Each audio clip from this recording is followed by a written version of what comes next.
Hi, it's me, Ingrid INFP, and I'm in the forest, as usual, in these videos.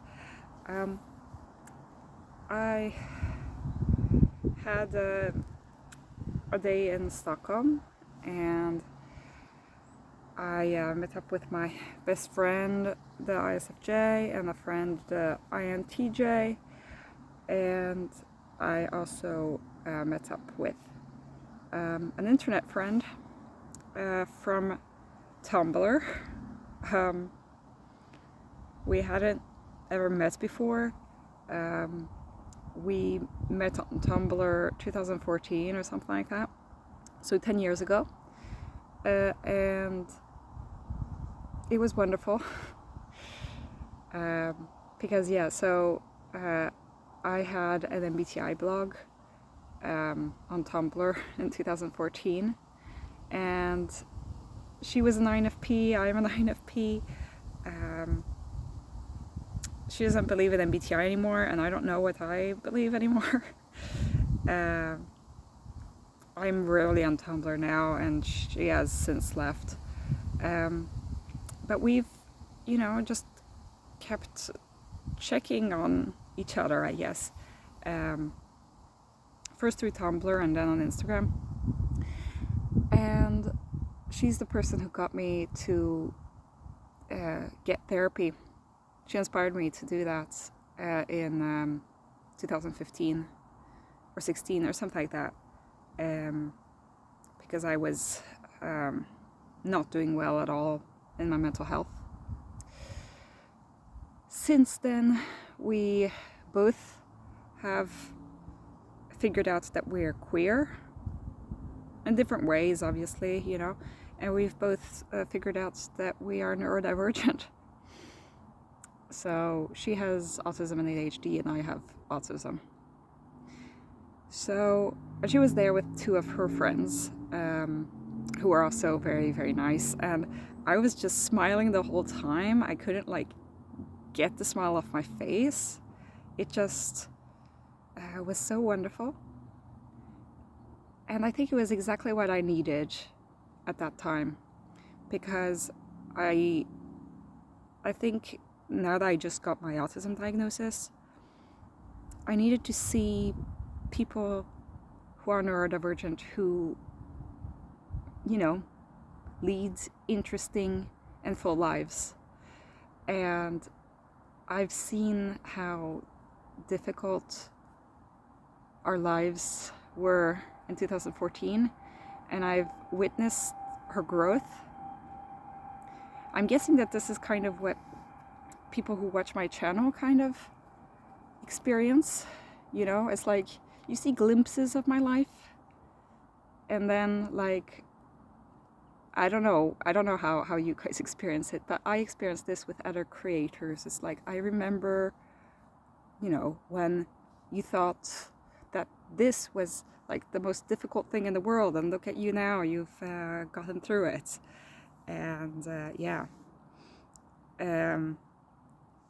and remember when you thought that this was so, that you were going to die at that point, and now here you are 10 years later,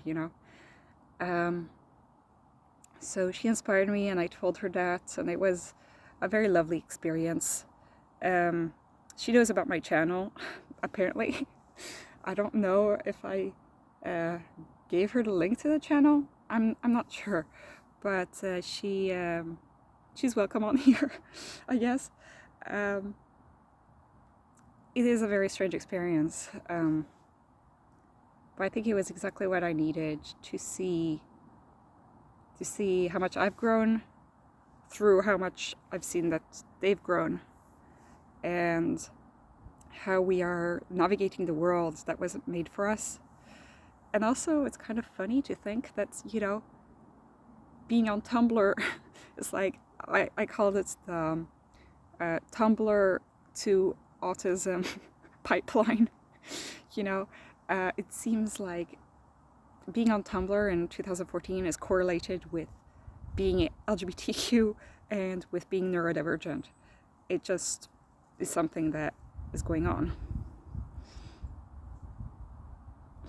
And yeah, we were both on the MBTI side, and that's how we met, because we didn't have any other fandoms in like together, I don't think.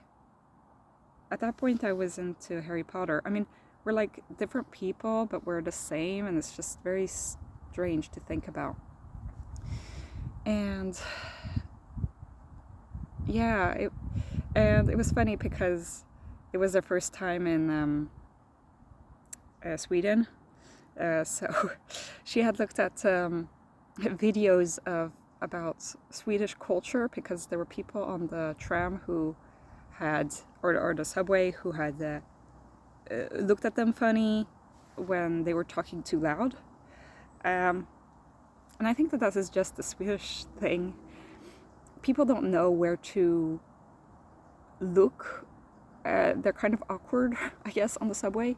And so it seems like maybe they're silently judging you. I don't know exactly what is going on.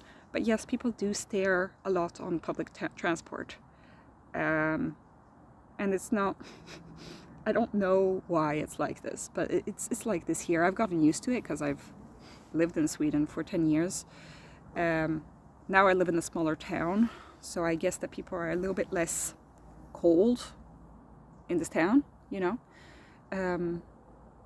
People are a lot more gossipy in this town, but it's less of a cold, anonymous culture like in Stockholm. But anyway, I thought that was a funny thing, because we talked about culture, and we talked about, well, mental health and relationships and all sorts of things.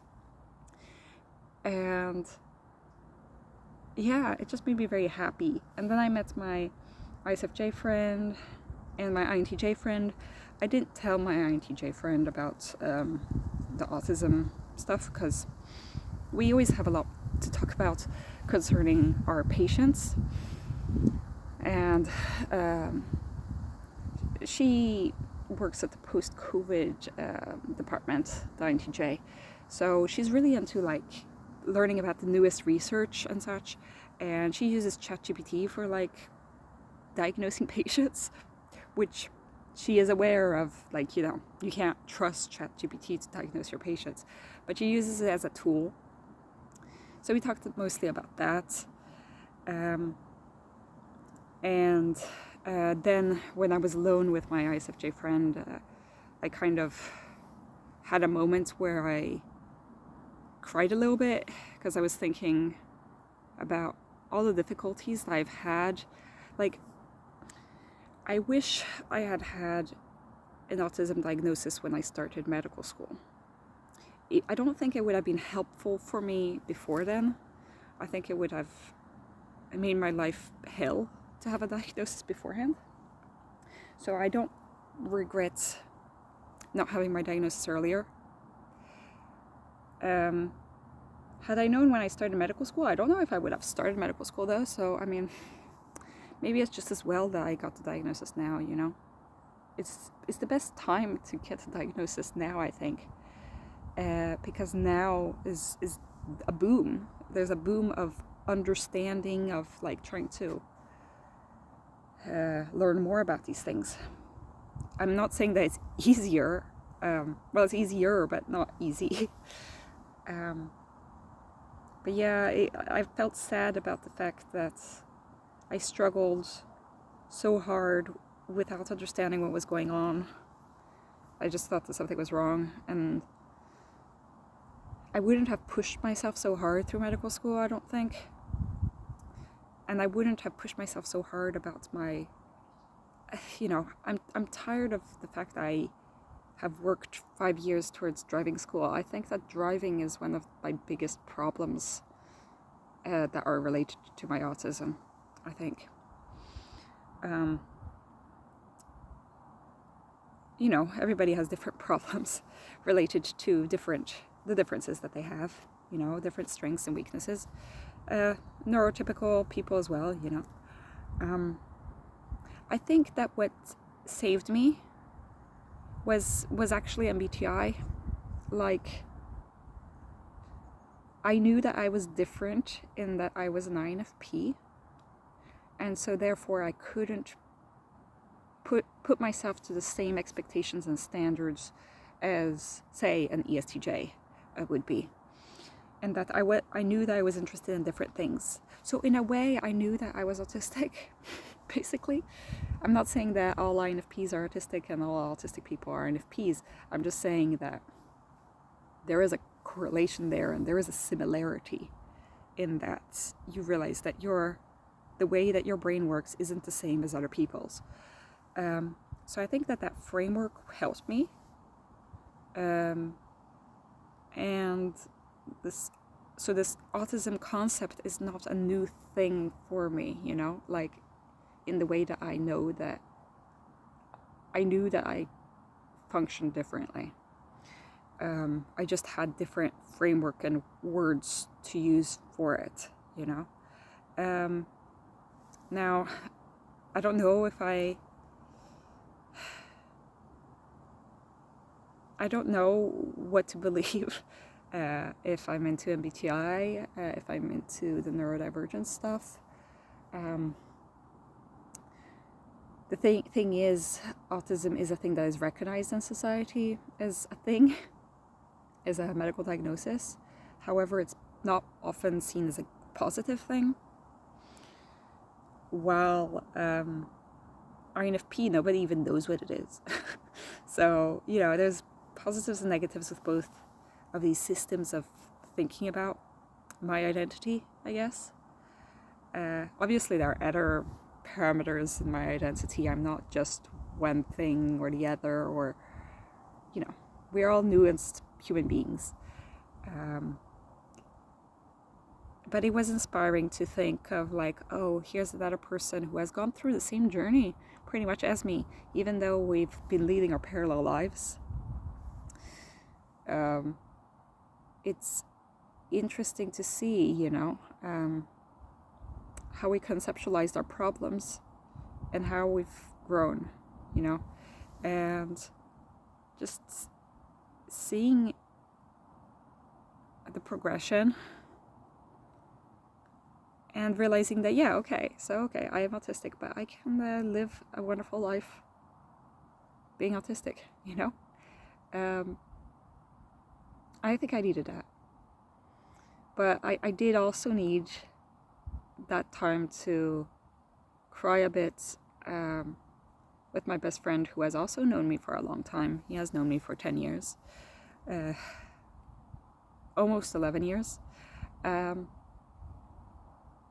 of course, since we've been living in the same town for many years,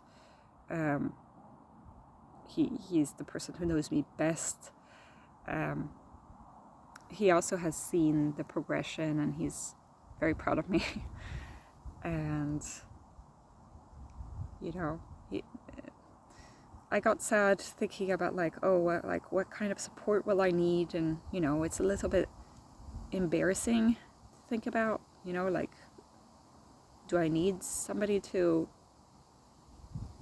help me with basic things? And I realized, you know, if I feel like I need help with a certain thing, then I can get the support. But if I don't feel like I need help, if I feel like I can do it on my own, then I need to also foster my independence, you know, my autonomy. And so it's a difficult question, you know, like how much autonomy should I assume that I have? You know, so I want to be autonomous and free and, you know, have the self-confidence to know that I can do certain things without needing to ask somebody else. At the same time, I need to be able to ask for help when it is needed. So it's hard for me to know, because I'm usually a very risk-averse person.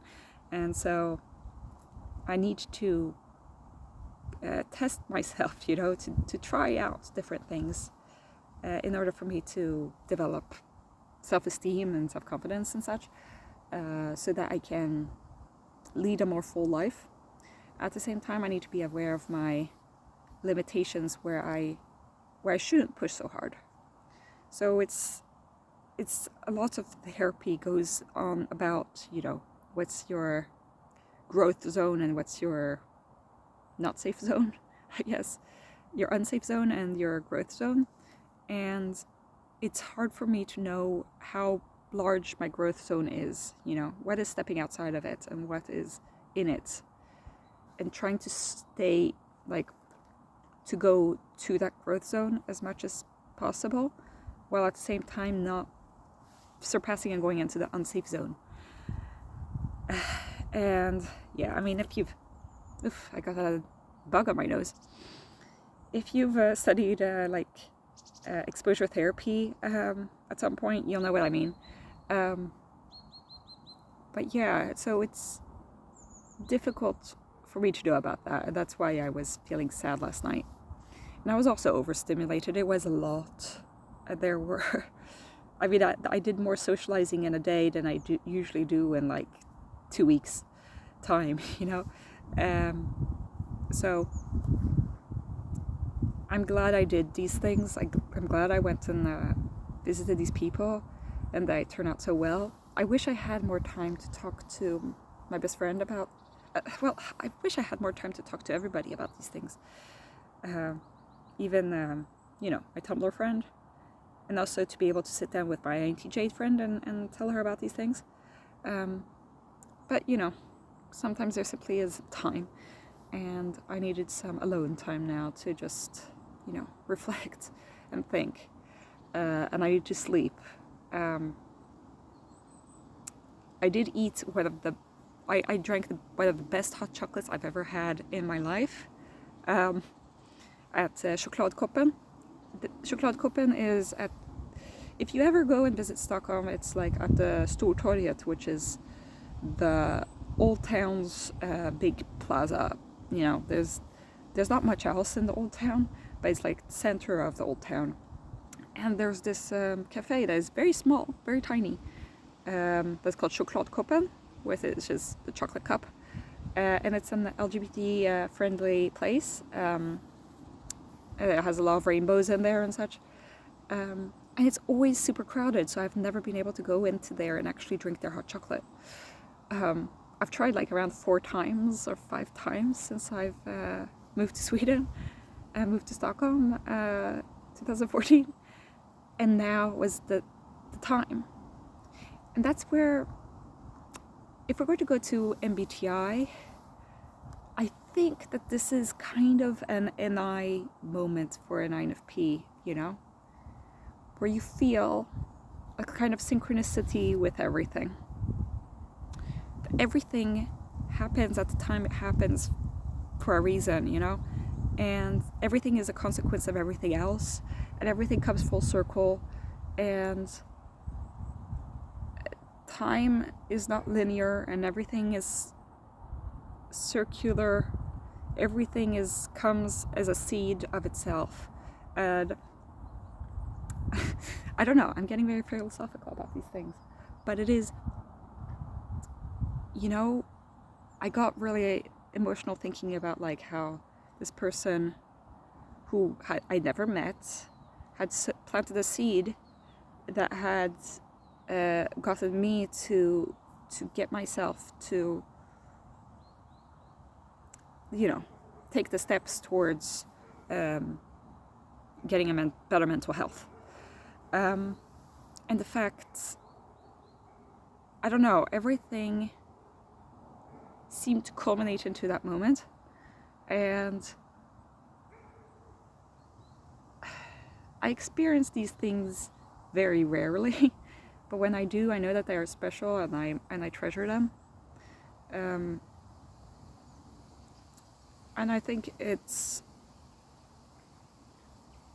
sometimes it's important to switch a little bit perspective on how life goes. And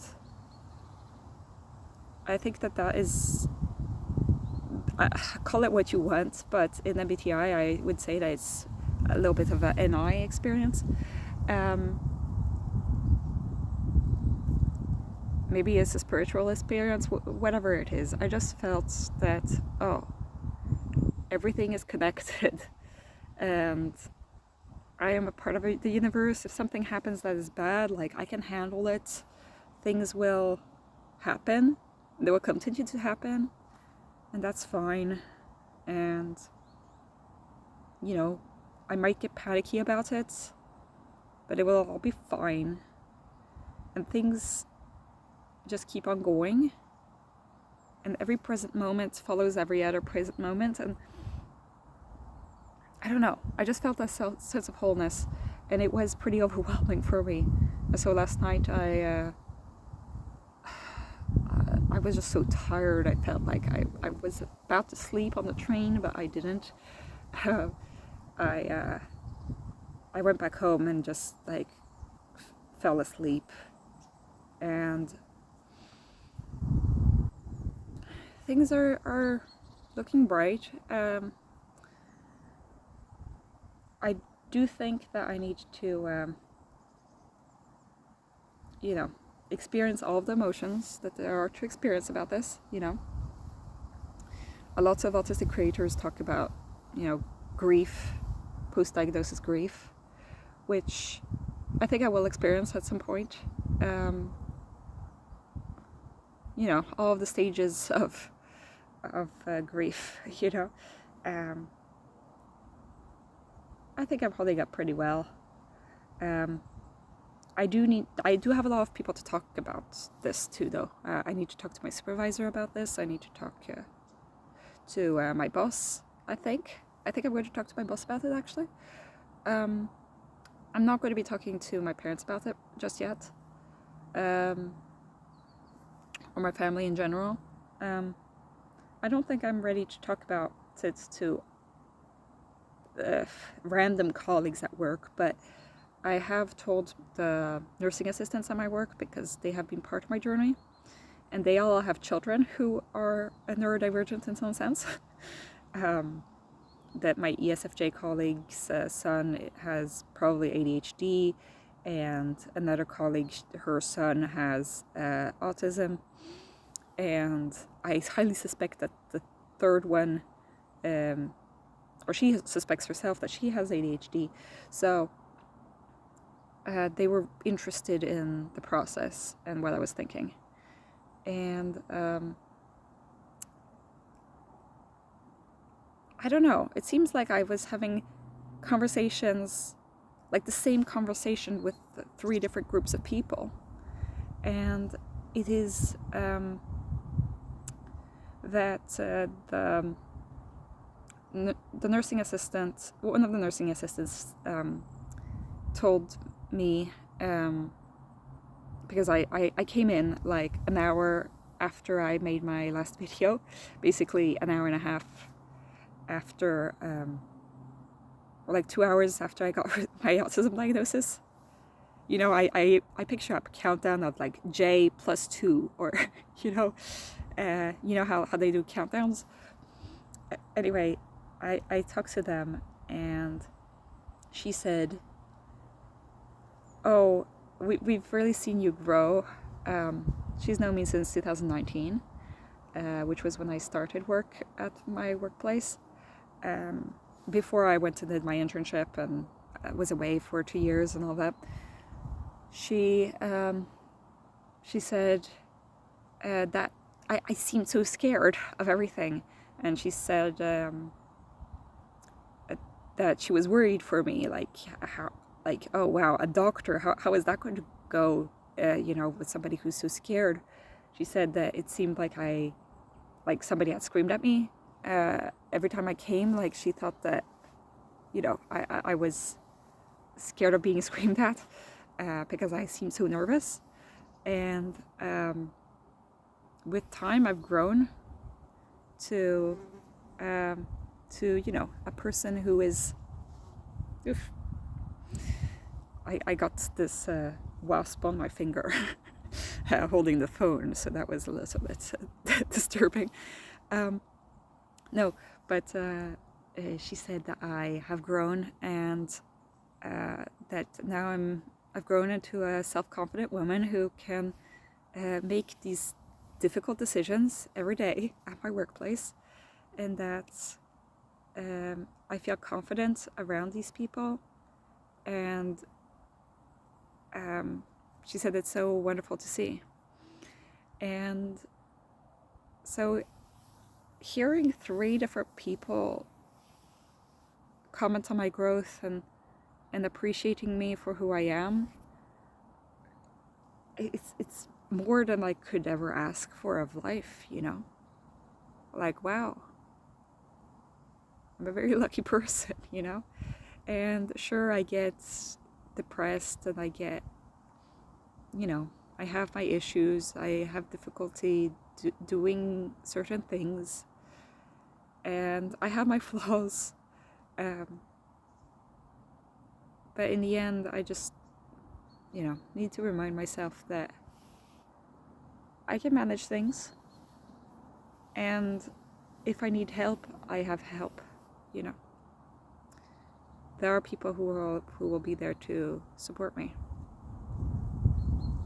Maybe they're not physically there, or, you know, maybe they have different skills and such, but it's okay, you know. So that's all I had to say for today. I hope that you guys have a great day. Bye.